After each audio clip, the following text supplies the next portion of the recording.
నశించిన దానిని వెతికి రక్షించుటకు మనుష్య కుమారుడు వచ్చిరని అతనితో చెప్పారు. ప్రార్థన చేద్దాం. మహాపరిశుద్ధుడు మహాగణమ పరలోకపు తండ్రి దేవ, ఈ విధముగా దేవానైనా నీలో దేవాలైన సమయాన్ని గడపడానికి దేవ, మరి మీ యొక్క దేవాన్ని అయినా ఈ లోకానికి వచ్చిన విషయాన్ని క్రిస్మస్ దినాన్ని దేవాలైనా మేము జ్ఞాపకం చేసుకోవడం, మరొకసారి స్మరించుకోవడానికి, నీ మాటలు బట్టి ఒకరినొకరు ధైర్యపరచుకోవడానికి, నీ జ్ఞానము చేత దేవాలైనా మమ్మల్ని నింపిన విధానంకే నీకు పోతాం. మేము ఏమై ఉన్నాం అది మీకు పోతాం. మరి యొక్క సమయంలో దేవాలైనా మీరు మాత్రం మాట్లాడారు. పట్టుదలగా నా యొక్క ఆలోచనలు, నా యొక్క మాటలు, నా యొక్క తలపులు విస్తృతి మీరు వర్గపరిచి నా ద్వారా నాతో కూడిన వారితోనూ దేవాలైనా మీరు మాట్లాడిన మీరు మహిమపరచుకున్నారు. ప్రభును రక్షకుడైన యేసుక్రీస్తుని ప్రార్థనని వేడుకుంటున్నాము తండ్రి. ఈ యొక్క చదవబడిన లేఖన భాగాలు మనం గమనించినట్లయితే పాఠ్య భాగమే చిన్నతనం నుంచి సండే స్కూల్లో ఈ యొక్క అంశము లేకపోతే ఈ సందర్భాన్ని మనం అనేక సమయాల వినిన వారిగా మనం గమనించవచ్చు. అయితే ఇక్కడ ఒక విషయాన్ని మనం చూసినట్లయితే ఆయన చెప్తున్న మాట, ఎవరు? యేసు ప్రభు వారు చెప్తున్న మాట. ఆయన ఎందుకు ఈ లోకానికి వచ్చాడు? నిజమైన సశరీరుడిగా ఈ లోకానికి వచ్చాడు. అది క్రిస్మస్. ఈ క్రిస్మస్ దినాన్న మనం ఏం జ్ఞాపకం చేసుకుంటున్నామంటే, నిన్ను నన్ను రక్షించడానికి ఆయన నీ వలే నా వలే ఈ లోకానికి మానవుడిగా, సంపూర్ణ మానవుడిగా ఈ లోకానికి సంపూర్ణ దైవత్వము కలిగి మన మధ్యన సంచరించిన విషయాన్ని మనం జ్ఞాపకం చేసుకోవాలి. ఎందుకు దేవుడు మనిషి కొరకు రావాలి? దేవుడు సర్వశక్తి కలిగిన వాడు కదా. ఆ మనిషిని నమ్మంటే మనిషి రాలేడా? మనిషి వస్తాడు కదా. ఏమి తక్కువ, దేవుడే ఎందుకు రావాలి? మనిషి అంతా తెలిసిన వాడు కదా, నువ్వు రా, నేను నిన్ను నా దగ్గర తీసుకెళ్తానంటే వచ్చేసి కదా. అది తేలికైనది అంత మాత్రమే కాదు. ఈరోజు మన భారతదేశంలో ఎక్కువ శాతం ఆస్తికులు ఉన్నారు. ఆస్తికులు అంటే దేవుడిని నమ్మేవారు.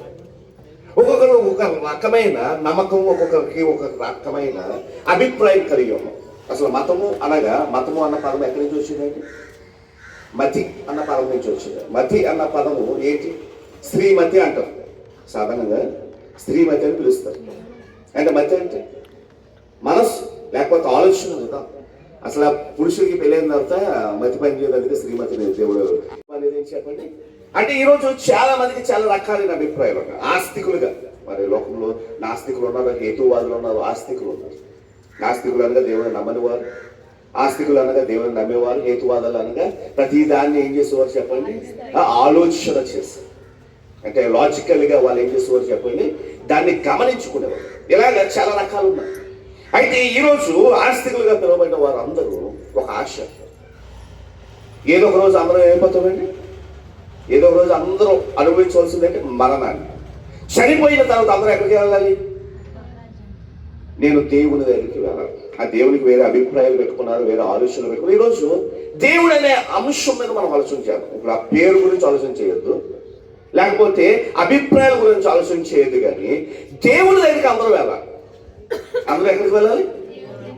చూడండి, ఈరోజు హైందవులు కావచ్చు, ముస్లింలు కావచ్చు, లేకపోతే క్రైస్తవులు కావచ్చు, మందిరానికి వచ్చేటప్పుడు ఎలా వస్తారండి?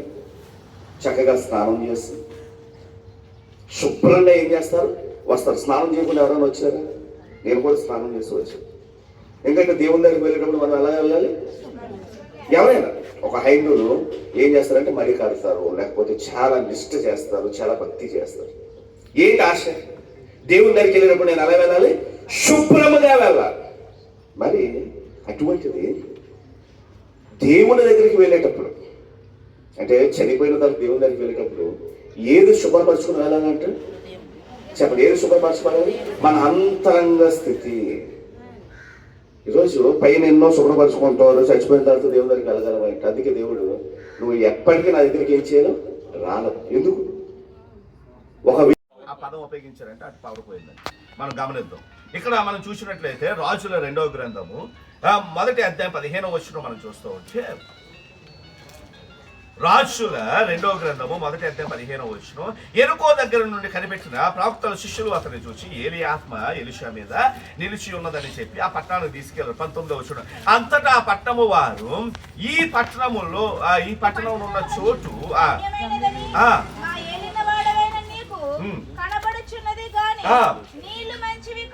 చాలా జాగ్రత్త జ్ఞాపకం. ఏ పట్టణం గురించి మాట్లాడుతున్నారు? అక్కడ ఏ పట్టణం అంటే అది ఎరుకో పట్టణమే.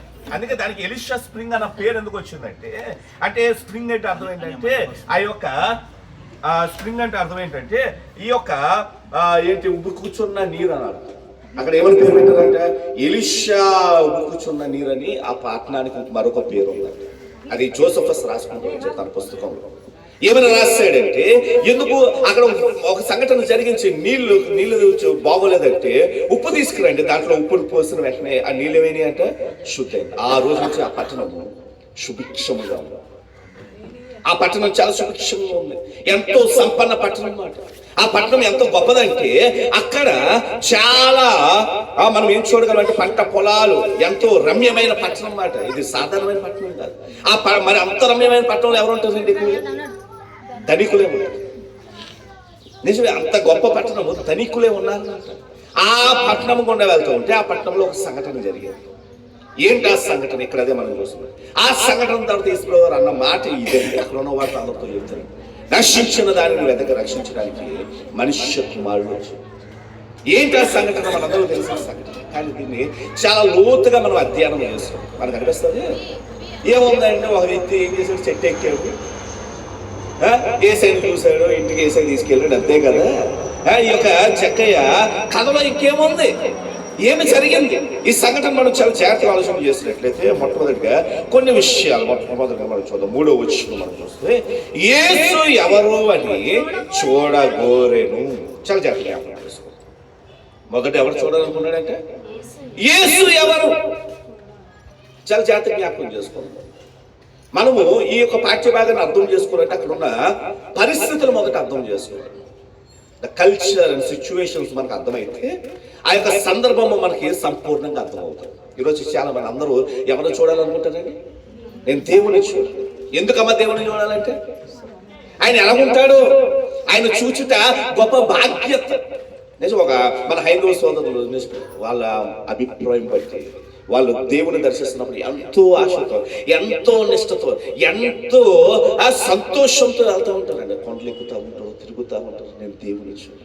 ఈరోజు దేవుడు అన్న పేరును మనం పక్కన పెట్టి దేవుడు అన్న అంశంతో మనం ఆలోచన చేయాలి. ఎందుకంటే అవగాహన చేసుకుంటాం. ఇక్కడ దేవుడు అన్న అంశాన్ని మనం చూస్తుంటే అందరూ ఆశ ఉంటే నేను ఎవరిని చూడాలి, దేవుని దర్శించాలి.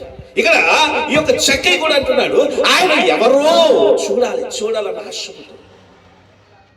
ఆశ ఉంది కానీ అవకాశం లేదు. ఎందుకు అవకాశం లేదు? మొదటిది, అతను శారీరకముగా ఏమై ఉన్నాడంటే పొట్టివాడని ఎందుకు రాయబడి ఉందంటే మరుగుజ్జు మీరు ఎప్పుడైనా చూసారు? అనుకుంటాడండి, చిన్న చిన్న చేతులు, చిన్న చిన్న పాదాలు.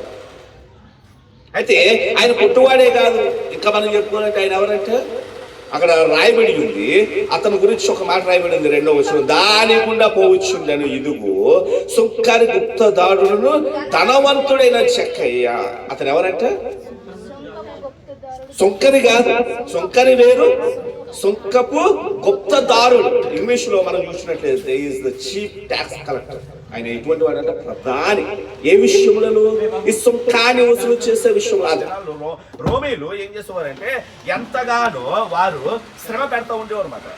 సుమారు ఈ యొక్క ఏ విషయంలో అంటే మనం చాలా జాగ్రత్తగా జ్ఞాపకం చేసుకున్నట్లయితే వీరు ఎంతగా పన్ను వసూలు చేసేవారంటే సుమారు 23.4% వారు ఏం చేసేవారంటే పన్ను వసూలు చేసేవారు. ఎంతగానో వీళ్ళని బాధిస్తూ ఉండేవారు. అందుకే యూదులని కొనేవారు ఏం చేసేవారంటే యూదులు ఇదిగో ఈ పన్ను వసూలు చేస్తున్న వారు వీళ్ళని ఏం చేసేవారంటే తక్కువగా చూడబోలేదు. వీళ్ళ వల్ల ఏం జరుగుతుంది, ఇదిగో మేము ఈ యొక్క రాజుకి ఇచ్చేస్తున్నాం మొత్తం, అందుకే మేము ఎవరికి ఇవ్వలేకపోతున్నాం, దేవునికి ఇవ్వలేకపోతున్నాం. ఈ అభిప్రాయం కాస్త దినాల్లో పరిశీలన ఏం చేశారంటే ఈ సుంకపు గుప్తదారుల్ని వీళ్ళే దేవుని దగ్గర మిమ్మల్ని ఏం చేయనట్లే రావడం, వీళ్ళ పాపాత్ములు అని ఒక ముద్ర వేస్తారు. ఎక్కడంటే యూదుల యొక్క సమాజంలో సుంకపుదారులు, సుంకాన్ని వసూలు చేసే వారిని ఏమన్నారంటే పాపాత్ములుగా చూస్తారు. ఎందుకు పాపాత్ములు అంటే వీరు ఎవరిని ఎక్కడికి రానివ్వట్లేదు, దేవుని దగ్గరికి రానివ్వట్లేదు. ఎందుకంటే దేవుని దగ్గరికి వెళ్ళాలంటే ఏదైనా అర్పణ తీసుకెళ్ళాలి. అర్పణ తీసుకెళ్ళడానికి కూడా వాళ్ళ దగ్గర డబ్బులు ఉండేవి. ఎందుకంటే వాళ్ళు సంపాదించిందంతా ఎక్కువ శాతం ఎవరికి ఇచ్చేసేవారంటే రాజుకి చెల్లించవలసి వచ్చింది. అటువంటి పరిస్థితులు ఇప్పుడు మనం గమనించినట్లయితే ఇదొక ఒక ఆశ ఉంది. కానీ అవకాశం లేదు. శారీరకంగా అవకాశం లేదు. రెండవదిగా సామాజికంగా కూడా అవకాశం లేదు. ఎందుకంటే సామాజికంగా ఆ వ్యక్తి ఎటువంటి వాడంటే ఈజ్ అవుట్ క్యాస్ట్, అంటే వెలివేయబడిన వ్యక్తి. ఎందుకంటే సమాజంలో ఏం చేయబడ్డాడంటే వెలివేయబడిన వ్యక్తి. ఎందుకంటే సమాజం ఇతను అంగీకరించట్లేదు. ఇదిగో యూదులందరూ వెళ్తా ఉంటే ఇతను రావడానికి అవకాశం లేదు. అయ్యో ఇతను ధనవంతుడే అయినా తనకు ఒక ఆశ, కోరిక మిగిలిపోయింది. ఏంటి ఆశ? నేను ఎవరిని చూడాలి? దేవుణ్ణి చూడాలి. మన పేరు పక్కన పెడతాం మొదట. ఇప్పుడు మనం గమనించి దేవుణ్ణి చూడాలి. అందరూ ఆశనే. ఈరోజు ఉదయం లేచిన నుంచి రాత్రి పడుకునే వరకు ప్రతి ఒక్కరు ఆశ పడుతూ ఉంటారు, నేను ఎవరిని చూడాలి? దేవుని చూడాలి. ఇటువంటి ఆశ ఇచ్చకేలో ఉంది. నేను దేవుని చూడాలి కానీ అవకాశం లేదు. జనుల మధ్య నుంచి వెళ్తా ఉంటే తనకు అవకాశం దొరకట్లా, ఎగురుతున్నాడు. ఎవరైనా సహాయం చేస్తారా? ఏ ఆలోచనలు అతను గుర్తుకు రాలేదు. చివరికి అనుకున్నాడు. ఎలాగ వెళ్ళినా ఆయన యెరూషలేముకు వెళ్ళాలంటే ఈ మార్గం గుండానే వెళ్ళాలని చెప్పేసి ఆ మార్గంలో ఒక చెట్టును చూశాడు. చెట్టును చూసి ఏం చేశాడండి? చెట్టు ఎక్కి. మనం చాలా సింపుల్ గా చెప్పేస్తాం, చెట్టు ఎక్కాను. బైబిల్లో బైబిల్ ఎక్కేసాను. కానీ ఎలాగ ఎక్కాడు? ఎవరెత్తరు? పొట్టివాడు. రెండోది ఎవరు? ధనవంతుడు. ధనవంతుడు ఏ బట్టలు వేస్తారు చెప్పండి? సాదా సీదా బట్టలు వేస్తారు. ఆ దినాల్లో ఈ యొక్క ఎరుకో పట్టణాన్ని మనం చూసినట్లయితే ఎరుకో పట్టణస్తులు ఏం చేసేవారు తెలుసా? చలికాలం మనం ఎటువంటి బట్టలు వేస్తూ ఉంటాం చలికాలం కాబట్టి. ఏ బట్టలు వేస్తాం? స్వెటర్ వేస్తాం, ఊళ్ళు బట్టలు. కానీ ఆ దినాల్లో ఈ ధనవంతులు ఏమనుకునేవారు తెలుసా? మేము ధనవంతులు కనుక సాదా సీదా బట్టలు వేయకూడదు అని చెప్పేసి ఓదో రంగు బట్టలు వేసేవారంట ఆ దినాల్లో. ఇంకా చెప్పాలంటే సిల్క్. ఈరోజు చలి ఎవరైనా సిల్క్ వేస్తాడు చెప్పండి. సన్నటి నార బట్టలు ఎవరైనా వేసుకుంటారా? సన్నటి బట్టలు ఎవరు వేసుకోరు. ఎలాంటి బట్టలు వేసుకుంటారు? ఇప్పుడు చూడండి, కాటన్ బట్టలు ఎవరైనా వేసుకుని తిరుగుతారా? చెప్పండి, వేసుకోరు చలికాలం. కానీ ఆ ఎరుకో బట్టలు ఇటువంటి వాళ్ళు అంటే మనము ఈ యొక్క జోసిఫస్ రాసిన పుస్తకాలు వాటిని గమనిస్తూ ఉంటే అక్కడ రాయబడి ఉంది వీళ్ళ గురించి. వీళ్ళు ఏంటంటే మేము ధనికులు అని చెప్పుకోవడానికి, చలికాలంలో కూడా చలిని తట్టుకోవడానికి చలిని కేర్ చేసేవారు కాదు. అటువంటి సన్నని నార బట్టలు వేసుకునే తిరిగి చాలా ఖరీదైన బట్టలు. మరి ఇప్పుడు సన్నని నార బట్ట ఇప్పుడు చూడండి. ఇప్పుడు మీకు ఒకటి తెలుసా? చరిత్ర మనం చూసినట్లయితే జీన్స్ ప్యాంట్ ఇప్పుడు అందరూ యూజ్ చేస్తారు. అసలు జీన్స్ ప్యాంట్లు ఎవరి కోసం తయారు చేస్తారు తెలుసా? ఎవరి కోసం? కార్మికుల కోసం తయారు చేస్తారు. ఎవరి కోసం? సాధారణ జీన్స్ ప్యాంట్లు మారిపోయింది కానీ ఒకప్పుడు జీన్స్ ప్యాంట్లకి బటన్స్ ఎలా ఉండేవాళ్ళు తెలుసా? ఆ బటన్స్ ప్రతి దగ్గర పెట్టేవాళ్ళు. బటన్స్ ఏవి? ఐరన్ బటన్స్ పెడతారు ఇక్కడ మెటల్తో. అవి ఎందుకంటే వీళ్ళు బరువు ఎత్తినప్పుడు ఆ బట్టలు ఏమో చెరవు. సాధారణంగా సాదా సీదా బట్టలు వేసుకుంటే బట్టలు చిరిగిపోయి, అందుకే బట్టలు చిరిగిపోతాయని జీన్స్ అనేది కార్మికుల కోసం ఉపయోగించారు. కానీ ఈరోజు జీన్స్ మారితే జీన్స్ చరిత్ర మనం చూస్తే జీన్స్ అనేది కార్మికులకి. ఎందుకంటే వాడు ఏ బరువు ఎత్తినా సాధారణ చూడండి, ఇప్పుడు సాధారణ బట్టలు వేసుకుని ఇంత బరువులకు ఎత్తాను అనుకోండి, వెనకాల చిరిగిపోదు, బట్టలు చిరిగిపోతాయి. అందుకే జీన్స్ కనిపెట్టారు. కానీ చూడండి, ఈ వ్యక్తి ఏ బట్టలు వేశాడంటే సన్నని నార బట్టలు, చాలా లైట్ వెయిట్ డ్రెస్ వేశాడు. కానీ ఇప్పుడు ఏమెక్కాలి? షర్ట్ ఎక్కాలి. చాలా జాగ్రత్తగా. ఇప్పుడు తనకి చాలా సమస్యలు ఉన్నాయి. ఆశ ఒకటి, సమస్యలు బోల్డ్. అయినా ఏం చేశాడు చెప్పండి? అయినా ఏం చేశాడంటే కష్టపడ్డాడు. అయినా ఏం చేశాడు? కష్టపడ్డాడు. ఇక్కడ మనం కొన్ని చూస్తున్నాం ఏంటంటే ఇప్పుడు సన్నని నార బట్ట వేసుకుంటాం. రెండోది తన చేతులు ఎటువంటివి? చిన్నది. ఎప్పుడైనా మరుగుతులు చూడండి, వాళ్ళ చేతులు ఎలా ఉంటాయి?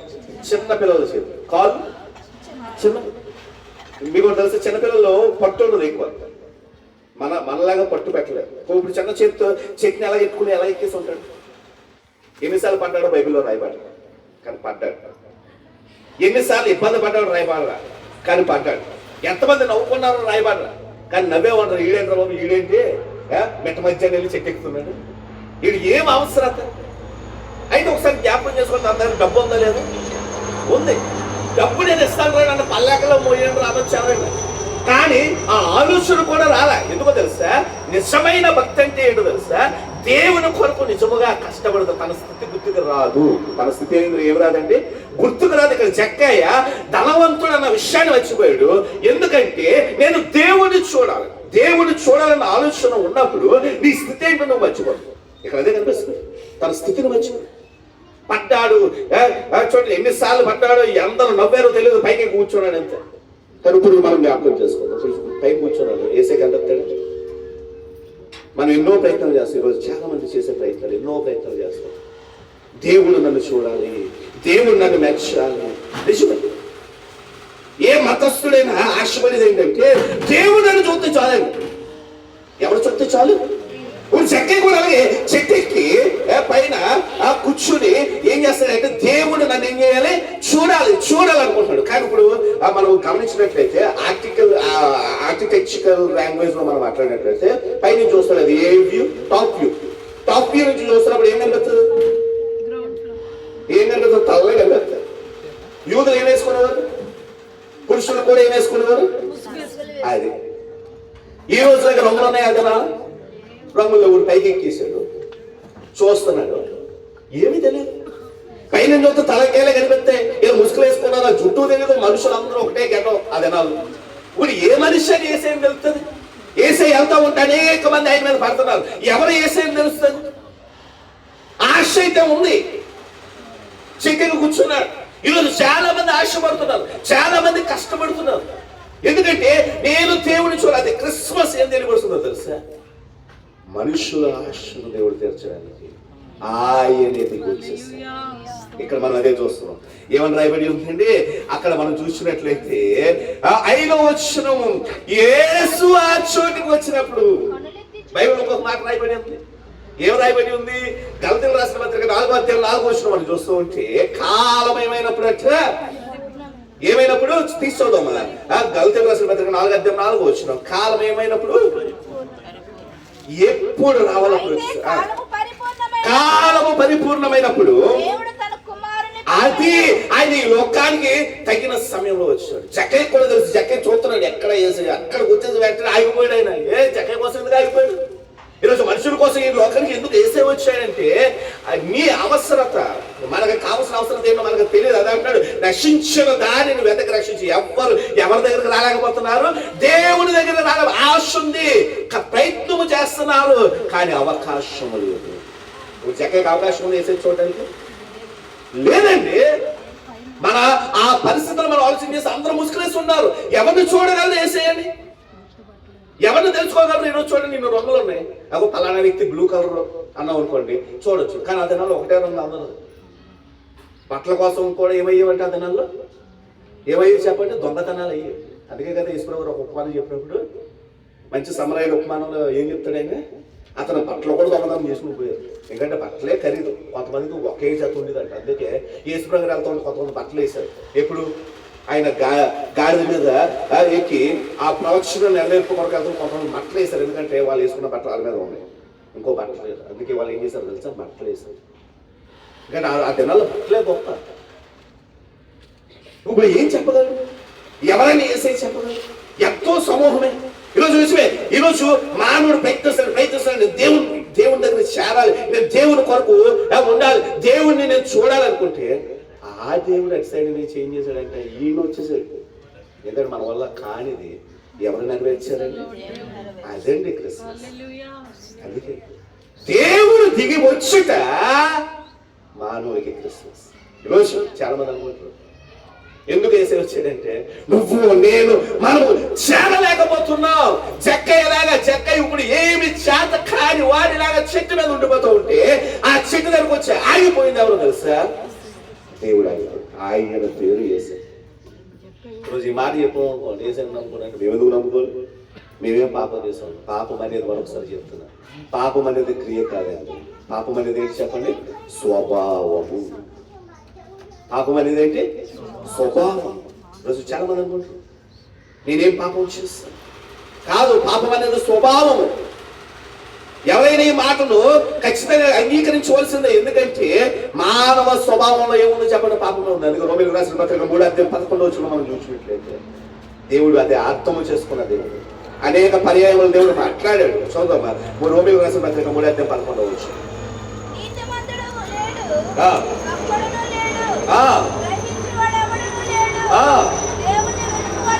దేవుని వెతుకు వాడు ఎవడు లేడు, నీతిమంతుడు లేడు, ఒక్కడు లేడు, గ్రహించువాడు ఒక్కడు లేడు. ఇంకా కింద చదువుతూ ఉంటే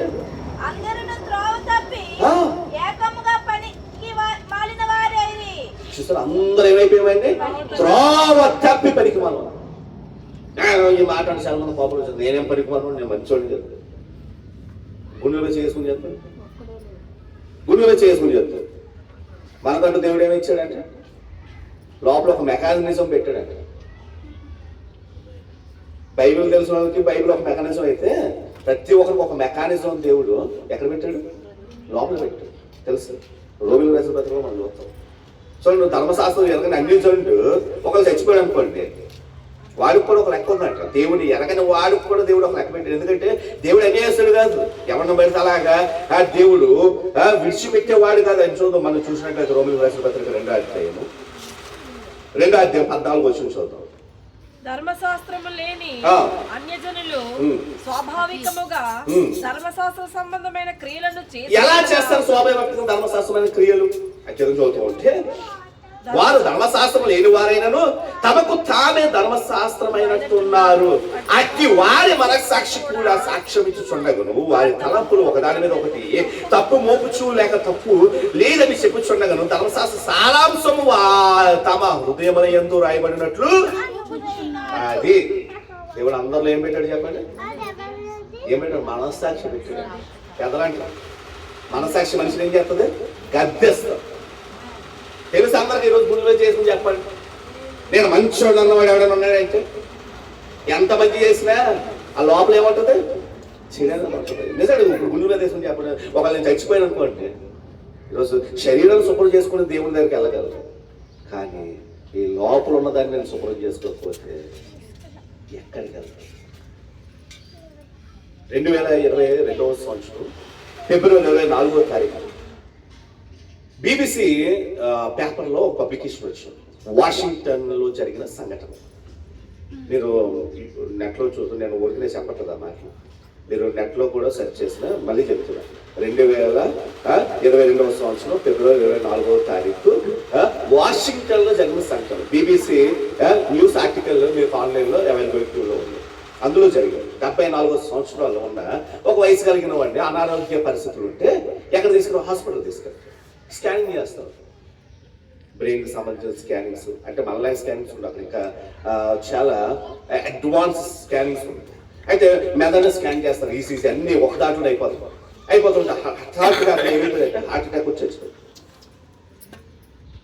చచ్చిపోయారు. ఆ బాడీని పంపిస్తారు, మిగతా అయిపోయింది. ఎందుకంటే వాళ్ళదేం తప్పు కాదు. కానీ ఈ స్కానింగ్ చేస్తున్న సమయంలో 30 సెకండ్స్ స్కానింగ్ యొక్క డీటెయిల్స్ అక్కడ క్యాప్చర్ చేయబడ్డాయి. అయితే డీటెయిల్స్ గమనిస్తే చాలా ప్రత్యేకంగా అనిపించింది. చచ్చిపోతున్నప్పుడు మనిషి మెదడు ఎలా పనిచేస్తున్నప్పుడు వాళ్ళకి అర్థమైందంట.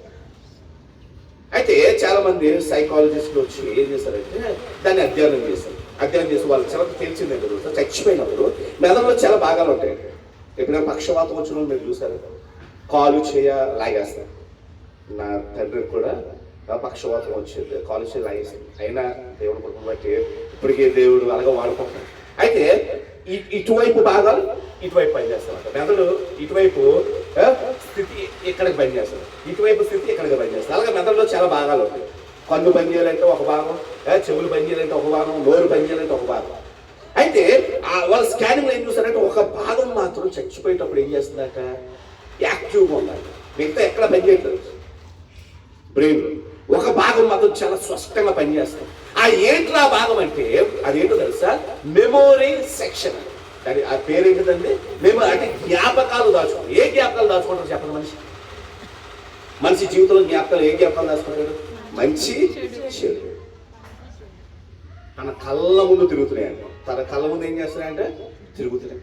ఆ జ్ఞాపకాలు ఎక్కడ తిరుగుతున్నాయి? తన కళ్ళ ముందు తిరుగుతున్నాయి. విలవిల్లాడిపోతున్నాడు. మనిషిని బాధించేది ఏంటో తెలుస్తే చివరికి తాను చేసిన చెడే తనను బాధిస్తాడు. ఒకరోజు మనిషి విలవిల్లాడిపోతాడు. ఎందుకు విలవిల్లాడిపోతాడంటే, ఇదిగో నేను చేసిన తప్పు నాకు తెలుసు, ఇప్పుడు నేను ఎక్కడికి పోతాడు. అందుకే మంద భయం చేత మనుషులు ఏమైపోయారంట? పట్టబడ్డారు. మనుషులు దేని చేత పట్టబడ్డారు? మంద భయం. హెబ్రీయులకు రాసిన పత్రిక 2వ అధ్యాయం 14-15 వచనాలు మనం చూసినట్లయితే అక్కడ రాయబడి ఉంది, యేసుప్రభువు ఎందుకు వచ్చారని హెబ్రీ గ్రంథకర్త రాస్తున్నాడు. కాబట్టి ఆ పిల్లలు అనగా ఎవరి పిల్లలు? ఎవరి పిల్లలు? లోకంలో అందరి గురించి మాట్లాడుతున్నాడు అక్కడ. ఆ పిల్లలు అనగా అందరి గురించి ఎవరు? అందరూ రక్త మాంసం గలవారే. అక్కడ రక్త మాంసం ఎవరికి ఉంది? మనుషులే. అందరి గురించి మాట్లాడుతున్నాడు. ఆ పిల్లలంటే ఈ లోకపు పిల్లలుగా కలిగిన వారి కొరకు ఆయన ఈ లోకానికి వచ్చాడు. ఎలా వచ్చాడంట? ఆ కింద చూద్దాం. ఆ ప్రకారమే మరణము యొక్క బలము గలవానిని మరణము యొక్క బలము గలవానిని అనగా అపవాదిని మరణం ద్వారా నశింపజేయుటకును. ఇదేంటి అపవాదిని మరణం ద్వారా నశింపజేయడం? ఇప్పుడు ఏమి జరగాలి? అపవాది అందరూ గుర్తు వాడి చేతిలో ఉన్నవాడు. అందుకే వెలవెల్లా ఆడిపోతాం. మనకి తెలుసు నేను తప్పు చేస్తాను. ఇప్పుడు కోర్టుకు వెళ్ళారు అనుకోండి, కోర్టు ఏం చేస్తుందండి? శిక్షిస్తారు తప్ప ఏం చేయదు, క్షమించు. ప్రతి మానవుడికి శిక్షే. ఆ శిక్షకి వెళ్ళిపోవలసిన వాడి కొరకు దేవుడు ఏం చేశాడు తెలుసా? మానవుడి యొక్క ప్రతి పాపను పరిహరించి నువ్వు నన్ను నమ్ము, నేను నిన్ను నూతన వ్యక్తిగా ఏం చేస్తాను చెప్పండి, మారుస్తాను. ఆ నూతన స్వభావాన్ని దేవుడు మనకు దయచేస్తాడు. అది ఒక రోజులో అయిపోయింది కాదు. యేసు ప్రభువుని నమ్మిన తర్వాత మన బాప్తిజం తీసుకున్నట్టు మనం ఎక్కడికి వెళ్ళామంట? యుద్ధ రంగంలోనికి దిగాం. ఎవరితో పోరాటం? ఇప్పుడు నీతో నీకే, నాతో నాకే పోరాటం. ఈ పోరాటంలో మనకి దేవుడు మనకు సహాయం చేసి నువ్వు ఆయనకి ఇష్టడుగా మార్చబడ్డానికి దేవుడు మరలా ఏం చేస్తున్నాడు చెప్పండి, లేవనెత్తున్నాడు. ఇది క్రైస్తవం. ఈరోజు క్రీస్తు నమ్ముకున్నామంటే ఏదో మారిపోతుంది. క్రీస్తు నమ్ముకోవడానికి నీ హృదయం మార్చబడుతుంది, నీ స్వభావం మార్చబడుతుంది, నీ జీవితం మార్చబడుతుంది. అది మార్చడం కొరకే ఇదిగో అవకాశం లేని మానవుడి కొరకు ఆయన అక్కడ చూడండి. ఆ చెట్టు మనం ఉన్నాడు. ఇప్పుడు అవకాశం లేదు, ఎక్కడ చూస్తాను. అందుకే వేసుకోవాలి. ఈరోజు మానవుడికి అవకాశం లేదు కనుక ఎవరు వచ్చేసారండి? దేవుడే మానవుడి కొరకు అక్కడికి వచ్చాడు. ఎందుకు?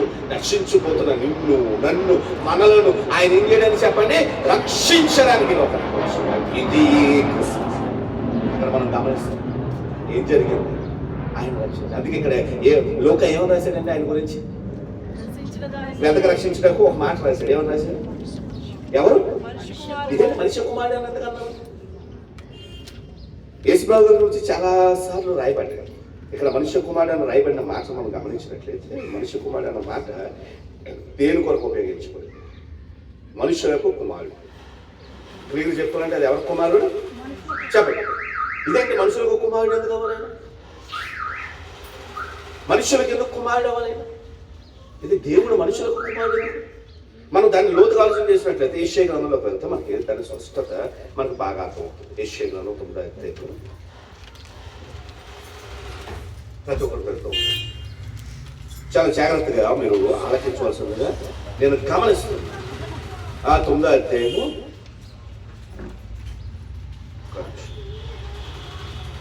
మనందరూ తెలిసిన పాఠ్య 6వ వచనం. మనకు శిశువు. ఇదేంటండి మనకు పుట్టడమే? మనకు పుట్టిన కుమారుడు, మన కొరకు పుట్టిన కుమారుడు, మనుష్య కుమారుడు. ఆయన గురించి దానియేలు ముందుగా రాశాడు. 7వ అధ్యాయం 13వ వచనం మనం చూడండి. దానియేలు గ్రంథం అక్కడ కూడా ఉపయోగించాడు మనుష్య కుమారుడు అన్న మాట. అది మళ్ళీ లోక ఇక్కడ తీసుకుని ఇక్కడ ఉపయోగించి ఇట్స్ ఎ టైటిల్, మెస్సానిక్ టైటిల్. అది యేసు ప్రభువారి యొక్క మరొక నామముగా పిలవబడి. ఎందుకు ఆయన మనుషులకు ఎందుకు కుమారుడు పిలవబడి?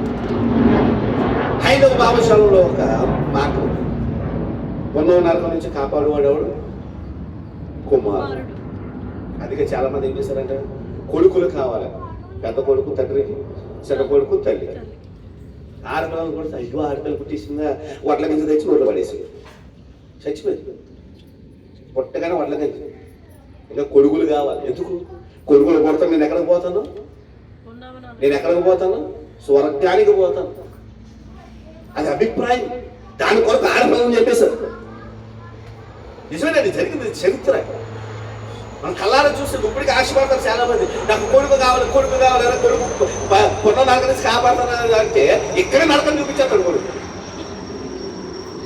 ఆడపిల్లని మాట అంటుందామో కానీ మగపిల్లడు ఈరోజు ఏం చూపించేస్తాడు? ఎంత పర్సెంటేజ్? 1000%. 100 కూడా కాదు. ఆయన నరకానికి వెలవెల్లాడిపోతున్నారు ఈరోజు. ఇప్పుడు అంటున్నారు కొడుకులు వద్దండి, మాకు ఎవరు కావాలి? కూతురే ముద్దు. మాకు ఎవరు ముద్దు? కూతురే ముద్దు అయిపోయింది. కానీ బైబిల్ ముందుగానే చెప్పింది, ఆ కొడుకు కాదమ్మా, నీకు పుట్టే కొడుకు కాదమ్మా, లోకానికి వచ్చే కొడుకు, మానవుల కొరకు వచ్చే కొడుకు. ఆ కొడుకే యేసుక్రీస్తు. అది ఇక్కడ ఏమని రాయబడి ఉంది? 6వ వచనం, ఏలయనగా మనకు శిశువు పుట్టెను. ఆ శిశువు ఎందుకు వచ్చాడు తెలుసా? నిన్ను నన్ను ఎక్కడ తీసుకెళ్ళడానికి?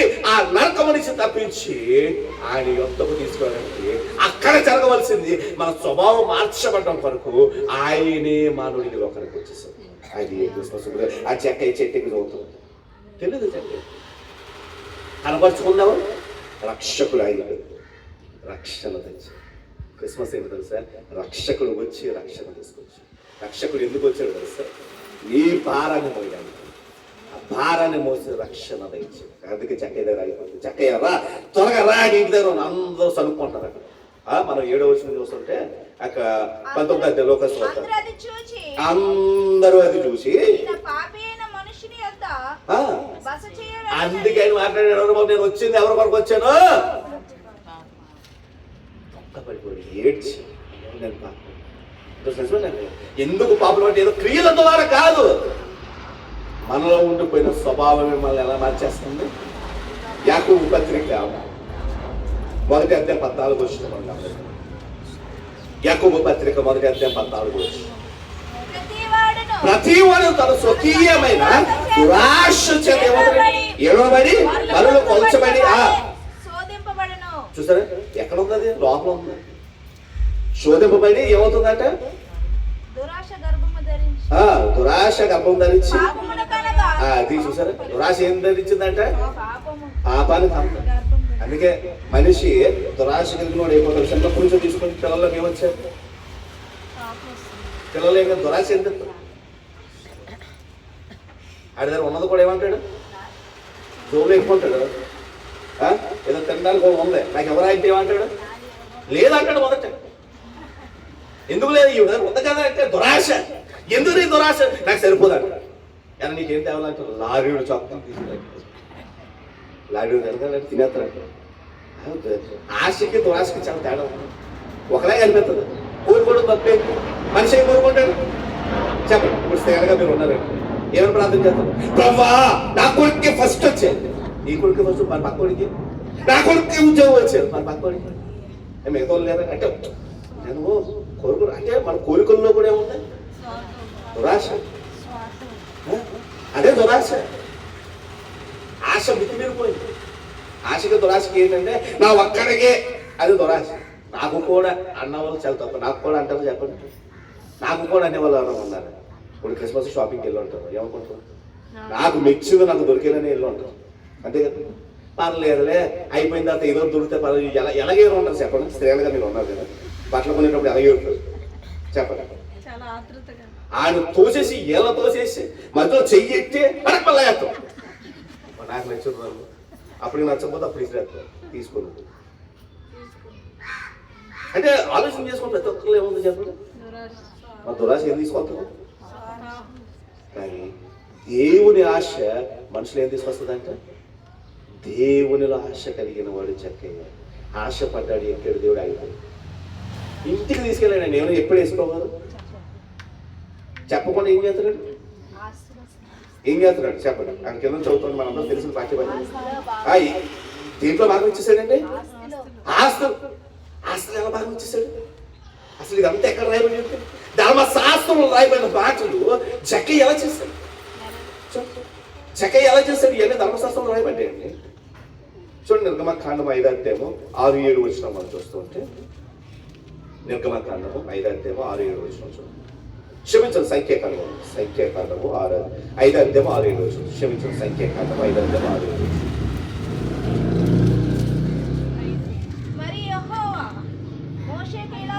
5వ అధ్యాయము 6-7 వచనం. పురుషుడు గాని స్త్రీ గాని యెహోవా మీద తిరుగుబడి మనుషుల చేయి పాపములలో దేనినైనా చేసి అపరాధులగునప్పుడు వారు తాము చేసిన పాపమును ఒప్పుకొనవలెను. మరియు వారు తమ అపరాధము వలన నష్టమును సరిగా నిచ్చుకొని దానిలో 5వ వంతు దానితో కలిపి ఎవనికి విరోధముగా ఆ అపరాధము చేసిరో. అసలు ఈ ధర్మశాస్త్రం రాయబడి ఈడెలా చేశాడు? ఇప్పుడు దాకా అసలు కఠినాత్ముడే, భయంకరుడు. అటువంటి ఎలా మారిపోయాడంటే, ఎప్పుడైతే యేసయ్యను చూడాలని ఆశ, దురాశ పోయి దేవుని ఆశ, దైవ ఆశ మనలోకి వచ్చింది. ఈరోజు క్రిస్మస్ లో మనకు కావాల్సిన దైవ ఆశ కావాలి, దురాశ పోవాలి. అదే కలగడం కొరకు దేవుడి ఈ లోకానికి మానవుడు. ఈరోజు దురాశ పోయి ఎక్కడైతే దైవ ఆశ వస్తుందో, దేవుని పట్ల ఆశ వస్తుందో, ఎప్పుడైతే అప్పుడు దేవుడు వారి ఒక కుటుంబాన్ని దర్శించాడు, కుటుంబానికి మారిపోయాడు. సగం ఇచ్చేసాడండి. ఎవరు చెప్పారు? ధర్మశాస్త్రం రాయబడింది. ఎలా అప్పుడు మనం దాచుకుంటాం. ఈరోజు కూడా చాలా మంది ఏం చేస్తారు చెప్పండి? ట్యాక్స్ ఎలా ఎగ్గొట్టాలని చూస్తారు. ఇప్పుడు ఏం చేస్తారు చెప్పండి, ట్యాక్స్ ఎలా ఎక్కువ చూస్తారు. కానీ చెక్కయ్య సగం ఇచ్చేసాడండి, దాంతో 4 గంటలు చెల్లించేసాడు. ఎంత ఉంచుకున్నాడండి? 10% ఉంచుకున్నాడు మన కోసం. అంటే మన లెక్క ప్రకారం చూస్తే 90% ఇచ్చేసి 10% వస్తుంది. ఇప్పుడు దాకా ఇంకా సరిపోతుంది దాచుకున్నాడు. ఎలాగిచ్చేయగలిగాడు? ఎందుకంటే దురాశ పోయి ఏమొచ్చింది చెప్పండి? దైవాశ, దేవుని పట్ల ఆశ. దైవాశ ఎప్పుడైతే వచ్చిందో తన ప్రతిభ. అందుకే అతని కష్టాన్ని ఎవరు చూస్తారంట? ఎవరికైనా తెలుసు? జక్కే చెట్టు ఎక్కాడు, నవ్వుండి ఉంటాడు. ఈడేంట్రో చెట్టు ఎక్కాడు, దేవుడు చూసాడు కష్టం. క్రిస్మస్ అంటే ఏంటో తెలుసా? దేవుడు నీ కొరకు వచ్చాడు, నువ్వు ఆయన కొరకు కష్టపడితే ఆయన నిన్ను చూస్తాడు. ఒకరోజు ఆయన కొనుక్కోవడానికి ఆయన ఏం చేస్తాడంటే తన వారిని ఏం చేస్తాడు? అసలు జక్కయ్య పేరు కూడా ఎవరికి తెలియదు మాట, పేరు పెట్టి పిలిచాడు. జక్కయ్య త్వరగా దిగిరా, నేను నేను నీ ఎంత ఉండవలసి ఉన్నదని చెప్పాడు. ఉండవలసి ఎవరి కొరకు వస్తాడు? ఈరోజు అందుకేనండి ఆయన ఈ లోకానికి ఎందుకు వచ్చాడు తెలుసా? నశించడానికి. ఏదైనా నశించిపోయిందంటే మన స్వభావం నశించిపోయింది. ఎవరి స్వభావం చేత మనం పుట్టామండి? ఎవరి స్వభావం చేత పుట్టింది చెప్పండి మనకు?